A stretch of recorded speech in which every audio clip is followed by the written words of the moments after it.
when I'm getting to the bag, ayy. Got the foot on the gas, pedal to the metal when the lane moving fast, ayy.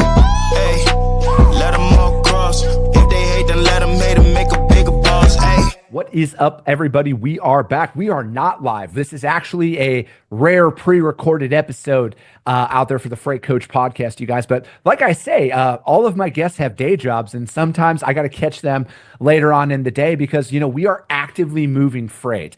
And that is why all of you love tuning into this show day in and day out, is because everybody who is on here is a transportation professional, you guys. And today's guest embodies that. He's been in the industry for a long time. So he owns trucks. He's a broker. He's got all of that, and he's building his dream out there, you guys. So I have Mr. Garrett Bowers of Bowers Trucking back on the show today. So Garrett, thank you so much for taking the time to join me. Man, Chris, thanks again for having me.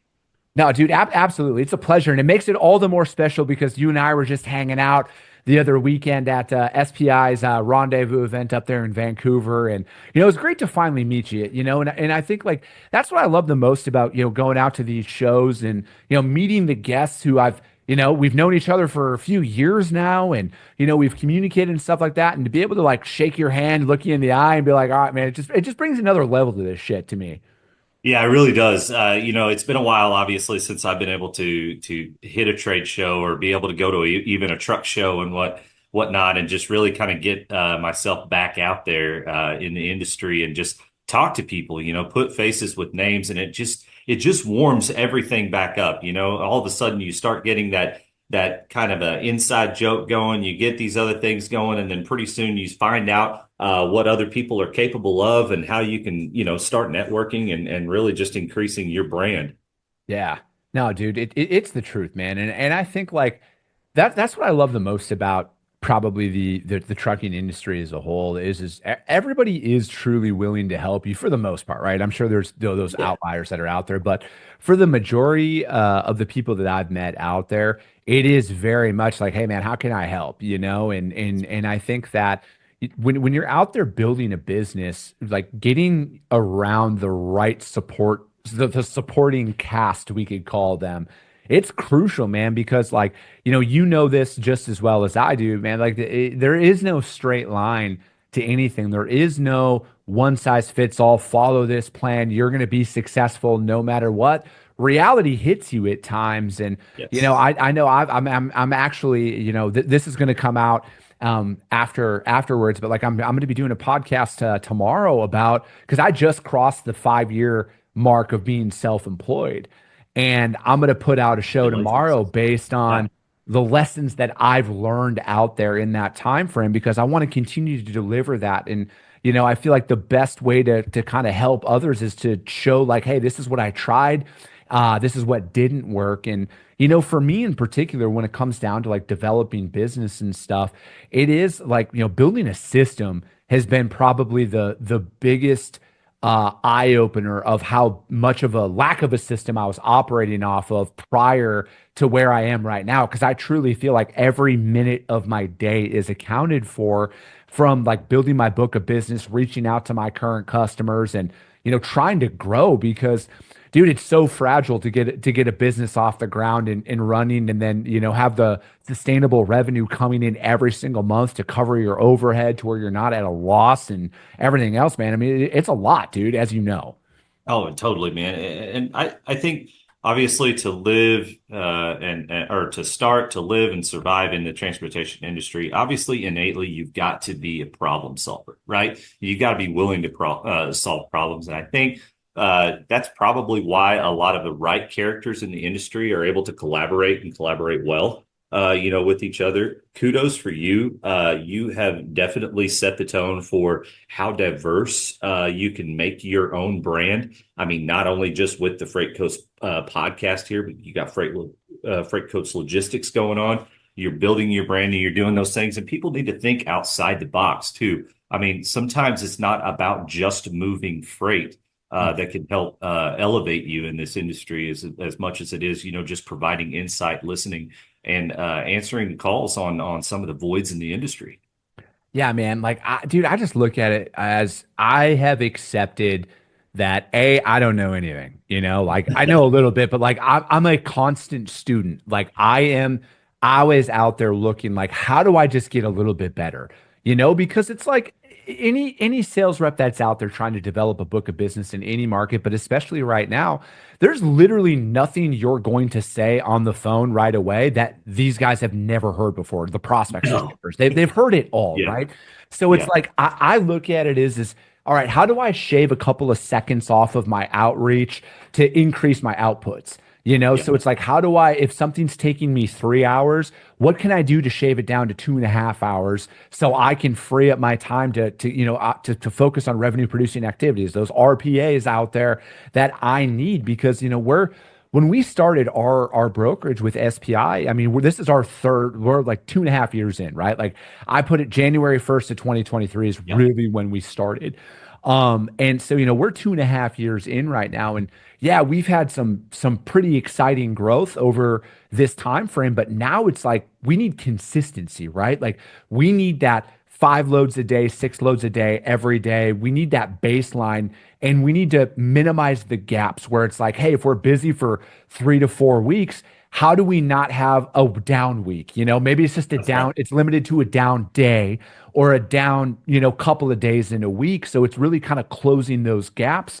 So I'm trying to have that system in place to where it's like all of my time is accounted for when I'm not working on the show or moving freight. I'm actively cold calling new prospects, just trying to get in front of as many people as I possibly can that fit inside of our target market. So there's so many things like I kind of want to unpack on what you just said. So Mhm. first of all, yes, establishing systems, huge. Something that I will tell you that I have learned that I think not only do you have to have systems, you need to have systems written down. Mhm. You need to figure out how you can get so many things that go back to only Chris Jolly knows, right? Or only Garrett Bowers knows. And how can you put those systems in front of the folks that are working with you and want to help you? Because right or wrong, most of the people that you put in the seat right there, if you're going to put them in the seat, they want to perform, and they want to figure out what it takes to answer that question without tugging on your shirt tail, right? To do those things. Secondly, not only do you mention systems, but then you mentioned friction, right? How are you taking so much time, right, that surrounds yourself over one particular process that's tedious or it requires a lot of detail, only to get just a little bit of gross profit margin, you know what I mean, sustained in whatever customer shipment you might have, right? So how can you ease that friction between order and cash and get your sustainable revenue built in there to where it's a little bit more automated, Yeah. right? And I think obviously proven systems over time is going to get you there. Training, I will tell everybody, like you sit here and say that you don't know anything. Well, that's kind of bullshit. I've talked Yeah. to you a little bit, but like, I mean, I am the world's worst trainer. I feel like I'm better at like transportation theory and like truthfully trying to put the people and the customer and whatnot together and saying, all right, what do we need to do here? And do those things. But man, when it comes to some of the tedious things with regard to softwares, whether we're talking about McLeod or Revenova or anything like that, my people can walk all over me when it comes to, Yeah. you know what I mean, really creating the shortcuts and making the softwares work faster, for them, which I think is really a pretty good jab. I mean, I don't know. I consider myself more into sales and problem solving and customer account management than I do really anything else in the business. But it's tough. It's tough because you want to put yourself in that role and you're going to grind and you're going to cold call and you're going to do those things. But then, Jolly, how are you maybe setting people up then to take that part over for you so Yeah. that you can concentrate on the other bigger fish? And that's one thing that, I was talking to a really good friend of mine and he's built a really successful company and he's kind of like my essentially for the next from now until we're probably 50, 60 million a year in revenue, Garrett, is I'm going to be leading the charge in sales and we're going to build Yeah. operations behind us, Yeah. And, and again, this is all more of just kind of like a framework at Mhm. the end of the day that we're going to be following off of. But I look at it like, man, my strength is sales. Like, dude, I love getting out there. I love meeting customers. I love learning more about their businesses. I want to, because like truly the only way I'm going to help any of our shippers out is when we're actively moving their freight, and I can see those inconsistencies that are in there of like, hey, let's try this, not that. Have you ever tried this before? I'm noticing these things, and it's tough to kind of get there. And I've just noticed though that ultimately, Garrett, there are very few actual hunters out there. There are a lot of guys. Right. There are a lot of people who are really Yeah. good account managers, and there's Yeah. nothing wrong with that. No. But I think I've only met a handful of guys, Garrett, who are not afraid to make 60, 70, 50, 60, 70 cold calls a day, go do That's right. site visits and develop something from nothing. A lot of people are really good at taking over an established relationship and growing that. And there's a time and a place for that. But for Yes. me, man, like, dude, we need to develop business and we need to get it. And if I'm going to be the one to take those arrows, that's fine with me, man. I'll go out there and I'll do it because like I love the thrill of the unknown more than anything. Like I love calling somebody and not knowing what's going to be on the other end. Well, and that in this market right now, especially, I mean, it's sparse, right? Yeah. I don't have to tell you, DAT, truck stop, they've all penned it out there right now, and you've got everybody that's kind of like all of our routine shippers might be bracing themselves for what tariffs might do to them, whether it's the rules this week or the changed rules next week. We don't quite know, so that foundation of business isn't necessarily there. So you have to figure out how you get those people in front of those prospective customers, that closer, that winner, that guy that can take a 5-load customer and get 6 loads out of them. Yeah. I mean, that particular person. And I agree. I mean, that is a certain dynamic that is pretty rare in the business. I say that account management is its own art as Yeah. well, because you've got to keep that business coming back, right? And doing the deep sell. Again, sometimes account management, you start leading into other things that you had no idea this shipper did, Yeah. and some other things. And I think you've had some success with that. I've got accounts that, luckily, by referral or other means necessary, other modes necessary, we've been able to get in there and exercise not just our trucks, but as well the brokerage, which brokerage sales. Yeah. Jolly, let's talk about that right now. Yeah. What shipper out there says, oh my gosh, you're a brokerage? Please, on board right now. Dude, none. None. Like I'm trying to pull any and all tricks out of the bag, and tricks is just a statement there, but like anything that I can do to get noticed, and I look at it as like when I call people, again, I'm very direct on why I'm calling them. I'm not going to sugarcoat anything. If they're like, what's the purpose of your call? 100% it's a sales call. It's a 100% introductory phone call. Yep. This is what we do. This is who we are. I'm really just trying to introduce ourselves. I have found that has garnered way less resistance than Does. anything Yeah. because I am there's no bullshit. This is who I am. This is what we do. This is why I'm calling. I'm not here to waste your time. I've actually gotten a fast track to the decision maker in the sense of like, hey, I could transfer you, but they're not going to answer, but here's their email. Try that. That'll be your best way of getting it out there. And, again, I'm always about meeting my prospects where they are. Because if they're not going to answer the phone, but if they prefer email, cool, I'm going to email. But I'm going to go a little bit further than just a basic general email. I'll send them one first, but my follow-up email, I got this fancy little setup here. I'm going to record a quick 20-second, 30-second video. Hey, it's Chris Jolly. I just wanted to put a face behind all this outreach that's out here.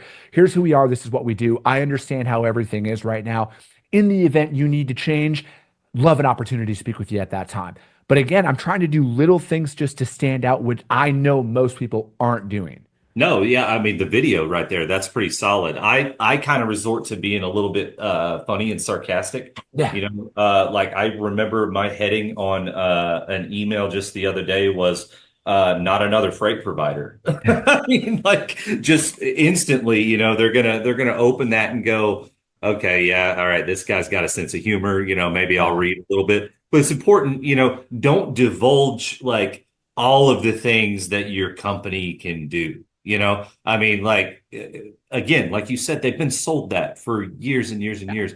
And I mean, like, if you have to sit here and articulate that, maybe you don't truthfully know, you know what I mean, what you can and can't do. I think it comes down to, and most relationships, just like you said, you're going to get to the best part of the relationship by cutting through the bullshit. What quality relationship have you ever had that relied on vague communication?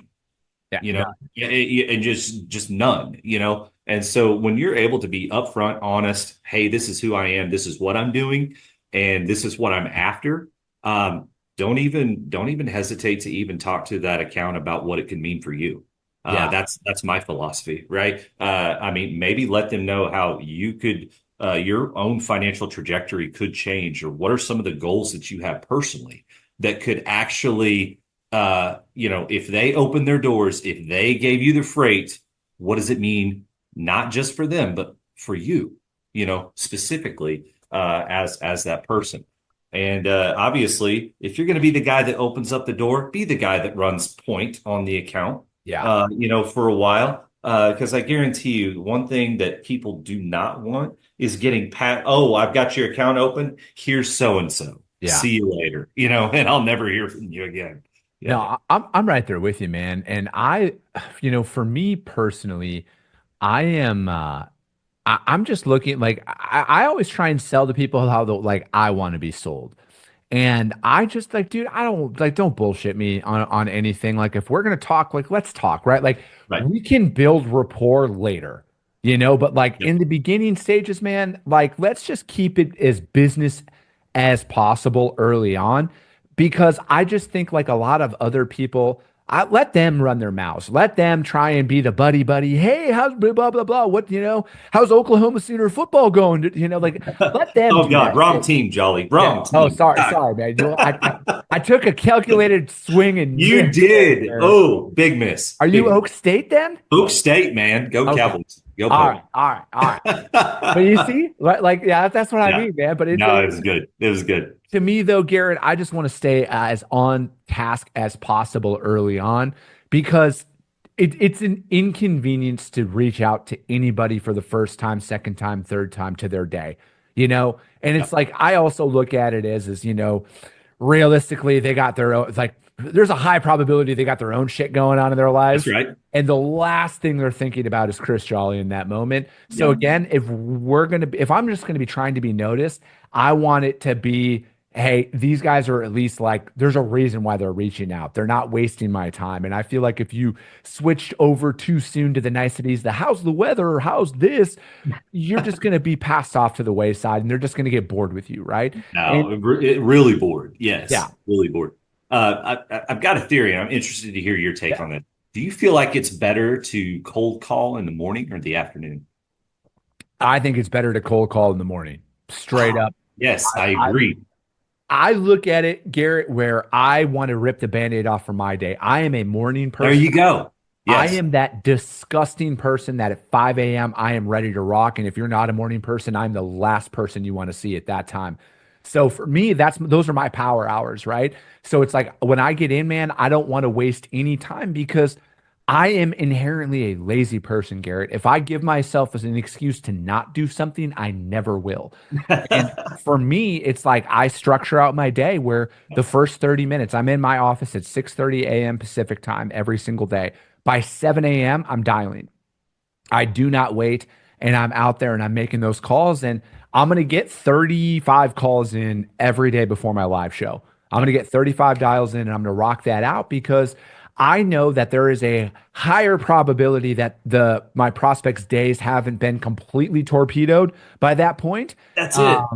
And I would rather reach out to them then. Again, don't get me wrong. There is no right or wrong time to ruin somebody's day with a cold call. But Well, me personally, I think that people are in way better moods earlier in the day than they are. I agree with later in that. the day. I agree with that. Especially if you rely on the substance like I do called caffeine, Yeah. which and people that work here know that I am a Red Bull fanatic. Okay. And so if I am just on that sugar-free Red Bull high just for a little bit, you can really start to hear a pitch just come out of my mouth instantly, like, which is typically the time, like, and I used to make this mistake. I'm like, okay, I need to track and trace. I need to, be an account manager. I need to, you know what I mean? Make sure that people know where their freight is first thing in the morning, right? Which that's when you're getting those questions. Okay.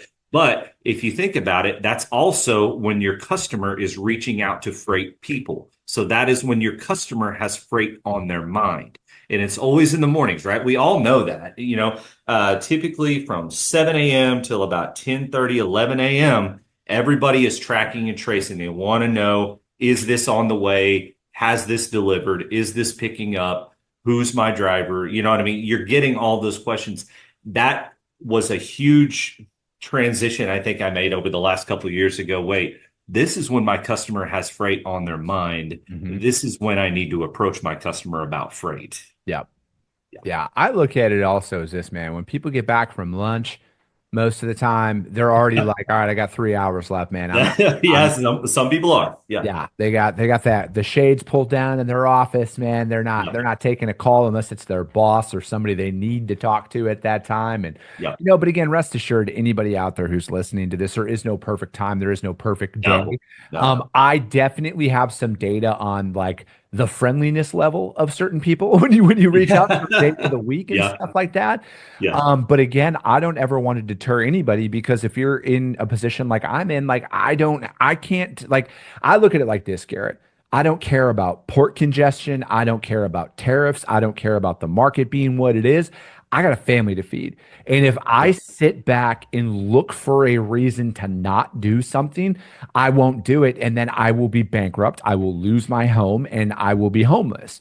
So it's like I could sit there and look at that and take that as a reason to not do it, which I know a lot of people out there do. A lot of people see tariffs and uncertainties in business and they're like, oh, I'm going to take a play off here. And then they fail to adjust, they fail to pivot. And then they wake up in a year from now and they're like, why don't I have any customers? Why is all my freight down? Why is everything down? It's because you've been sitting on your hands for the last fucking year. There And you go. can't do that, right? Like I would rather like get told no 70 times a day, every single day, and get that one yes, than sit back and wait and then have to look my wife in the eye and be like, hey, babe, I didn't feel like selling this week. We're not able to eat dinner now. You know what I mean? Like screw that. Yes, I totally understand, man. So you mentioned about pivoting. 20, what are we talking there? Latter part of 22, all the way to basically now, we've seen like a whole bunch of contraction in the Yeah. market, right? Margins compressed. We've seen some M&A activities from some of the big freight players. We're seeing a great deal of I don't want to say like economic uncertainty. Mhm. I think, probably even more so than the pandemic in some cases. You know, what are you thinking here? I mean, is capacity going to tighten up? What's the adjustment that you're willing to forecast? I mean, I look at it is I think that there's a lot kind of up in the air right now. I think that with the FMCSA, depending on how much they push what the state of Arkansas just put into effect there with Yeah. the English proficiency, depending on how aggressive they want to get with that, I think that could cause capacity to evaporate. I And will what go as and what timing with that too? I mean, we got the big road check, what, next week? Yeah, next week or 2 weeks from now, I think it's like around the 19th or something like that. And Yeah, maybe I, it's 2 weeks. Yeah, that's right. but dude, I look at it as is, I think that there's a lot of businesses out there that are hanging on by a thread right now. I truly feel that way. I think that any change out there in the market that tightens capacity at all, even a sliver, I think could push a lot of businesses over the edge. And I think like that bullwhip effect, because I like, dude, I look at it like at this point, Garrett, I'm willing to go on record in saying like I think we're all going to leave on a Friday afternoon. It's going to be a normal week, how it's been the last couple of years, and then we're going to walk in Monday, and there's going to be fucking nothing. And then it's going to be tight capacity. There's going to be shipments sitting on docks. Shippers are going to be like, we need more providers. We need, and I truly feel like at this point, that's the only logical thing that could happen. And that it kind of brings a little bit of uncertainty too. I don't know how many RFPs you filled out in the first quarter, but it seemed like for me, maybe the latter part of February, but like March, I was inundated with RFPs. April got thrown a few more RFPs. Don't get me wrong, customers, thank you for those. Yeah, but no, like you also want to sit here and go, I mean, our tender rejection rate's about to just, explode because of some of these enforcement acts. And I don't know.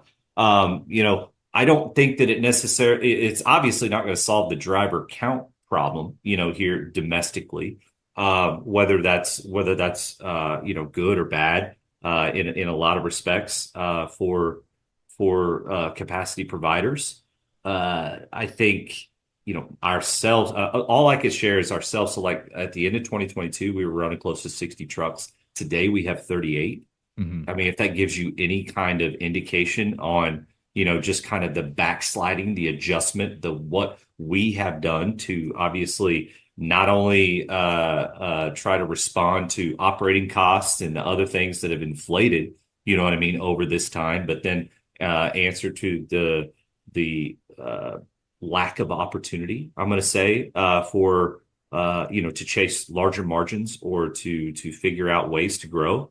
It's really going to be interesting because I could sit here and tell you that, yeah, I'd like to sell, Chris, a few more trucks, but what is this going to do to the used truck market if all of these trucks all of a sudden start getting empty? So you got to really, there's a lot of creditors out there, banks and other things like that are holding the bag, also wondering what this is going to do, in the particular industry. I say all that to say, we take all these CDLs and we make them, no longer, I'm going to say no longer needed, but they're obviously no longer valid, right? Yeah. Are we removing, is that really responding to public safety? Are those drivers necessarily, less safe than other drivers? I think the biggest thing is, we have some bad actors, some bad capacity providers in the industry that are running 2 or 3 different DOT numbers, right? And they're running some of these people ragged, and they're doing those things. And I think it's really hard for legitimate companies to respond to that, especially if they are subject at all to the freight markets and spot trends and other things like that. Every single shipper is going to look at what they should be paying for freight. If they don't, they're obviously not acting in their own best interest, But I'm really hesitant to say that some of these RFPs that were filled out here in the first quarter are going to hold up by the time Q3, Q4 rolls around. I'm right there with you, man. I think 2025, when we look back at it in a couple of years, might come out as it's either going to be, I can't believe it lasted all of 2025, right? Or it's going to be, holy shit, did it get wild? Right. During, 2025. It could be a light switch, man. I mean, we've got, so many drivers that are out there that drove during the pandemic. They saw, March transitioned into April, and that was like a light switch when things just fell off. You better book your spot freight for $1 a mile, or you're getting hung up on. Yeah. I mean, we all live through it as capacity providers, and now it could definitely be the other way around. But is that necessarily good, bad? Chris, I don't know. I think transportation, what's really great about it is it just touches so many different industries and it affects so many different things.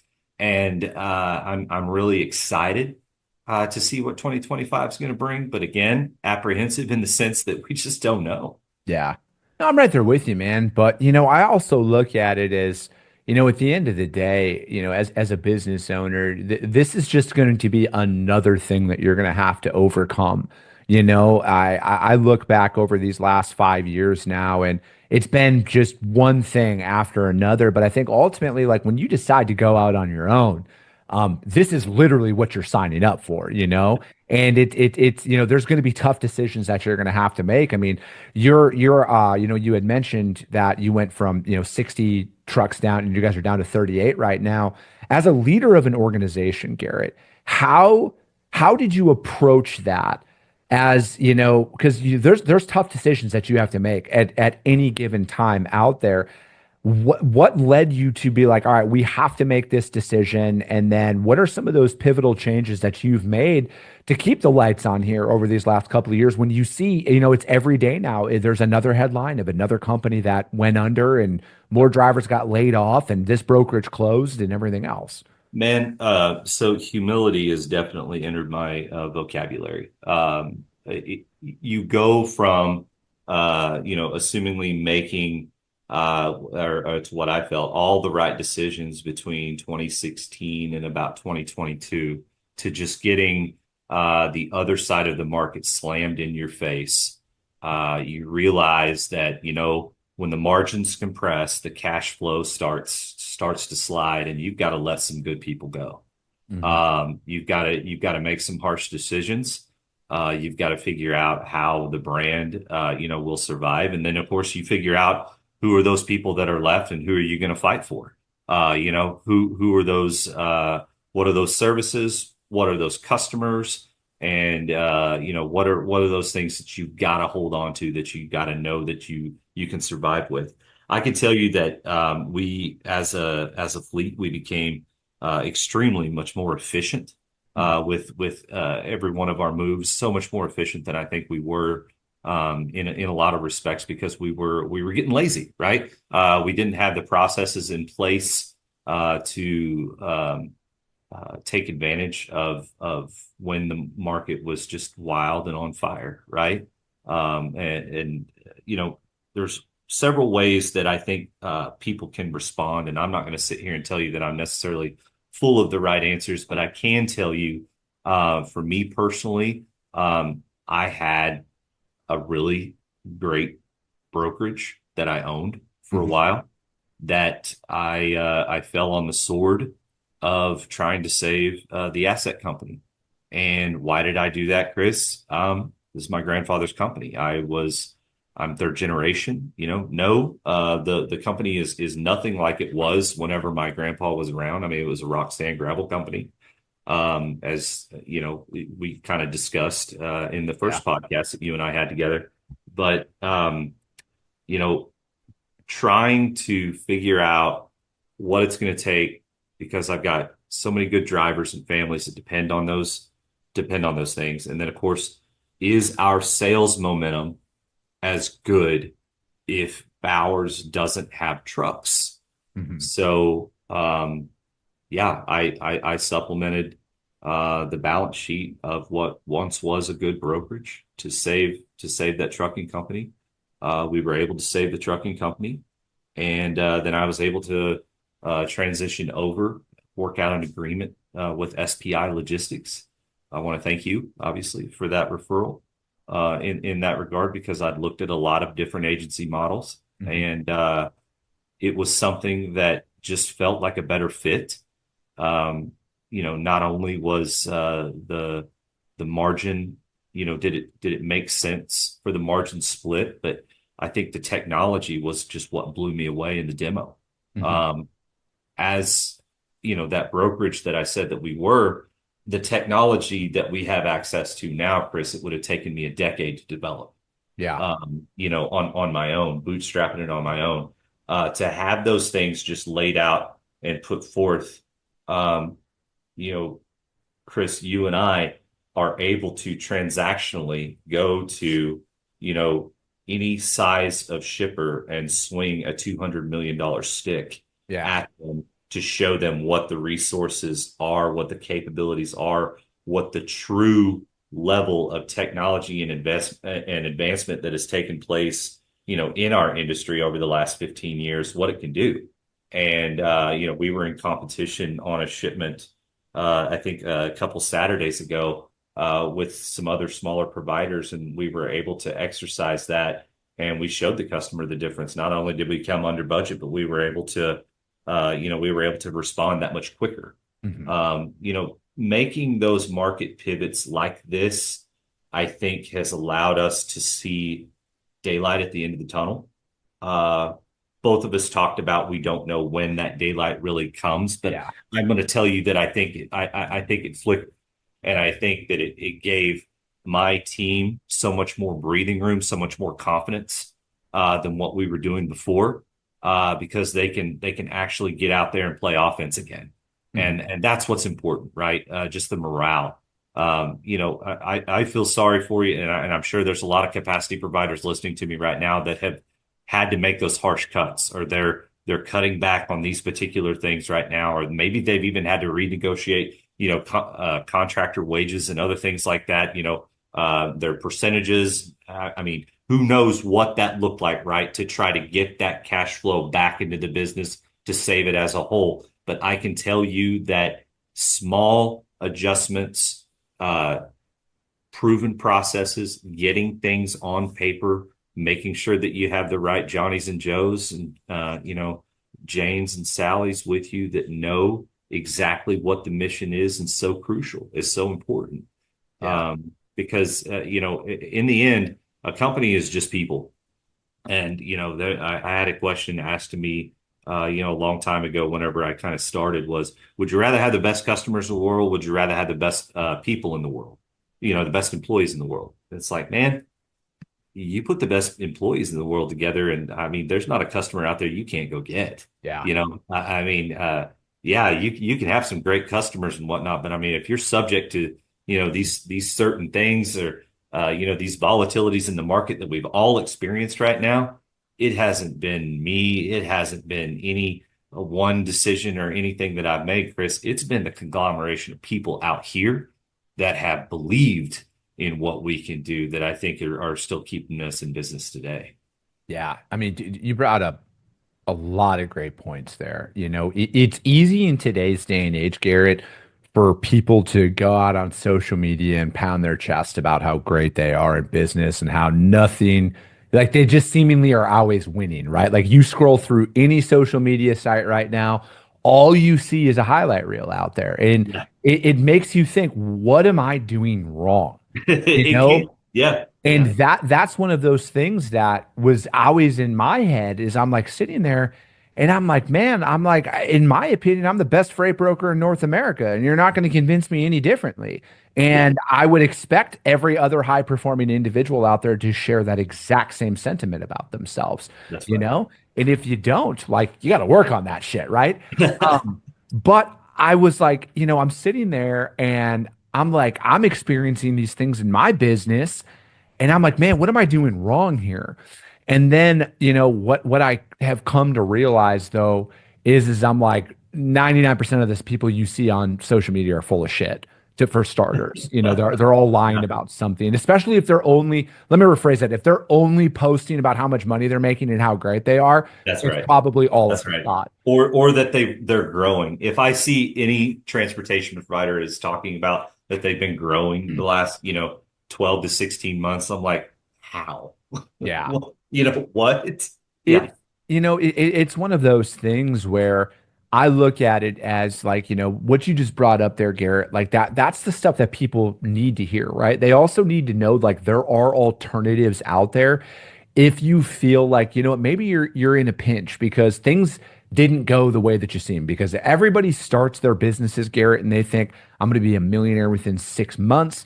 Everything's going to be great. I'm going to have a mansion. I'm going to have supercars. I'm going to have all of this stuff.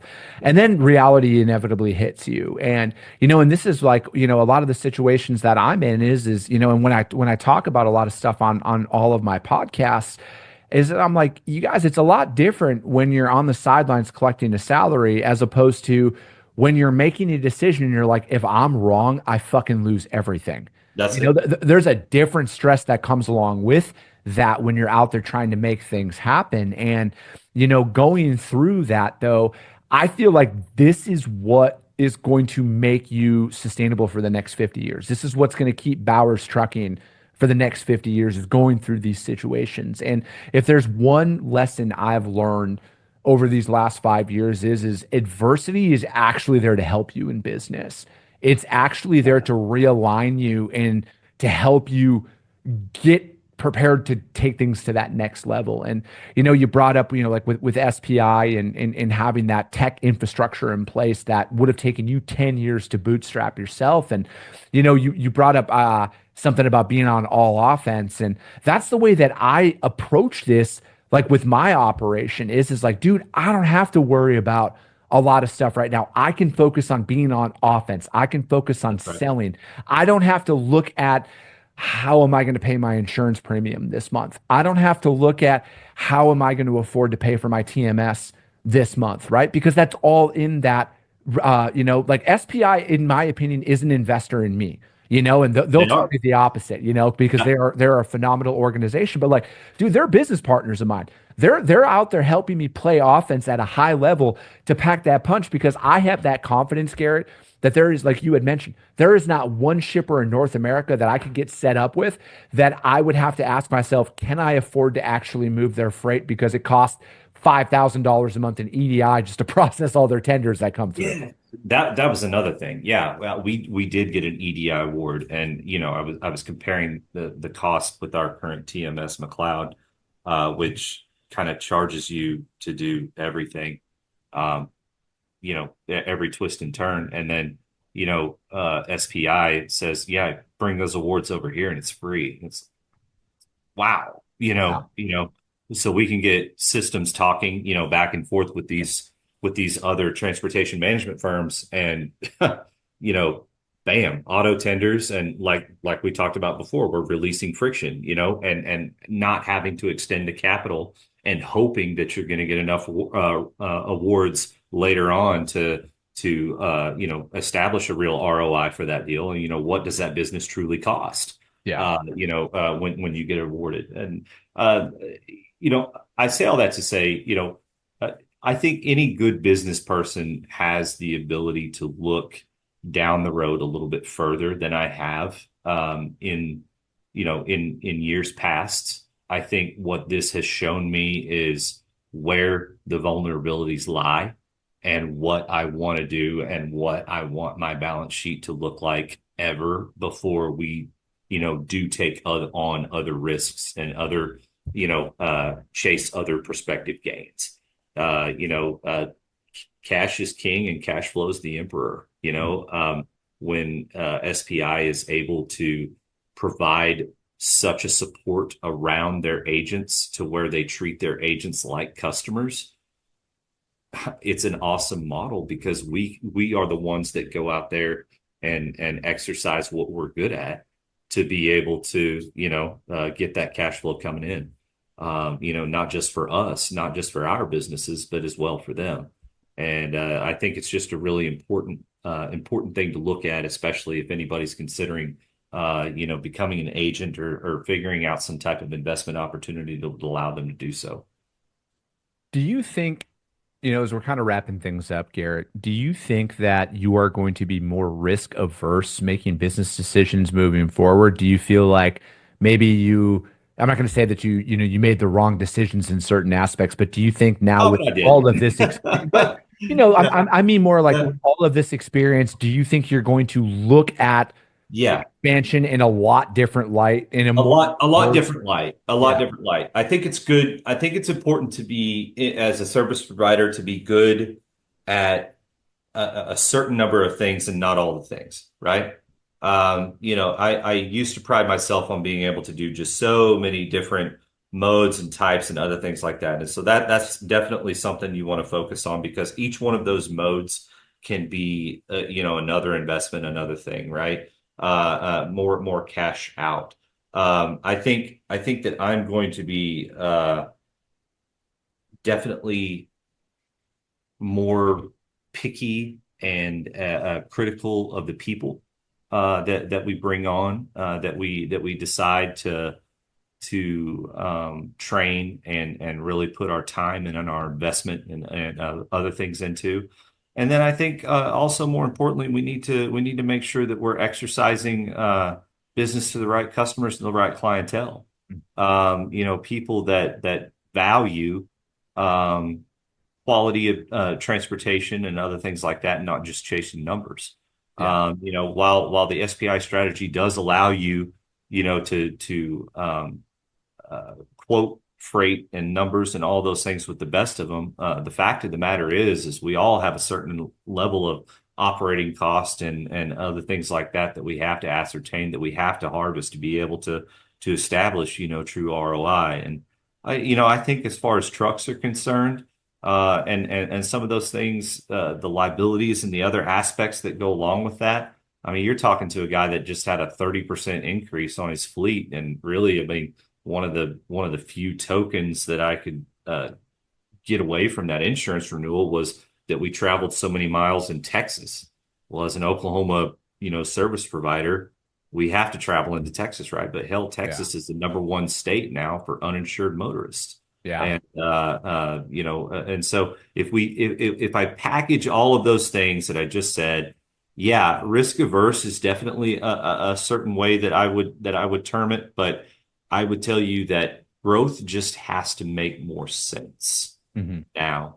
I just turned 40 last year, and if you would have talked to me when I was 30, I would have had a way different picture of what I would be doing or who I would be at 40.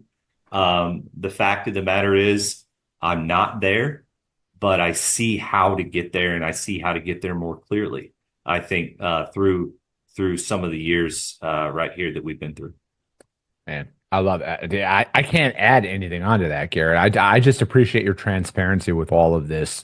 And, for me, it's like, this is why I love doing this show, because, I love learning from others, and I love helping. Like, this show is going to help a lot of people, man, because ultimately at the end of the day, I mean, more times than not, I felt lost in my life, right? Let alone in my entrepreneurship journey here these last 5 years, I've felt lost. And when, and I think this is one of the greatest assets of this show is it's relatable to a lot of people, and it makes them not feel like they're on an island with stuff. And I just appreciate you sharing everything today, man. But how does anybody reach out to you, man? How does anybody connect with you, find out more about what you got going on? Yeah, well, please, I mean, if you can, reach out via LinkedIn, Garrett at bowerstrucks.com, GARRETT. Just, shoot me an email, whatever. I love talking freight. And I think if these years have taught me anything, I mean, it is that this industry is my passion, and I'm not going anywhere. Yeah. No matter what, I mean, it's just, we're going to figure it out. We're going to do what we can to get around it and solve the problem. So, if anybody wants to take a look at our website, bowerstrucks.com. And then, of course, if anybody wants to talk to me about the SPI partnership, I'd be greatly open to talking about it, and, maybe some things that somebody might consider if they're considering some of the same moves. Dude, I appreciate it, man. Garrett, thank you so much. And that's going to be it for today, ladies and gentlemen. As always, if you got value in what you heard and you're not subscribed, subscribe to the show, you guys. If you're feeling really ambitious after this one, which you should be, because Garrett just laid out a masterclass for you all, and you haven't ranked the show yet on iTunes and Spotify, rank it, because if you saw value, that's how your network's going to see value as well. I appreciate you guys. I love you guys, and we'll be talking to you soon. Came back with a bang, window down, yelling out money, anything. Ayy, ooh, got the foot on the gas, pedal to the metal when I'm getting to the bag.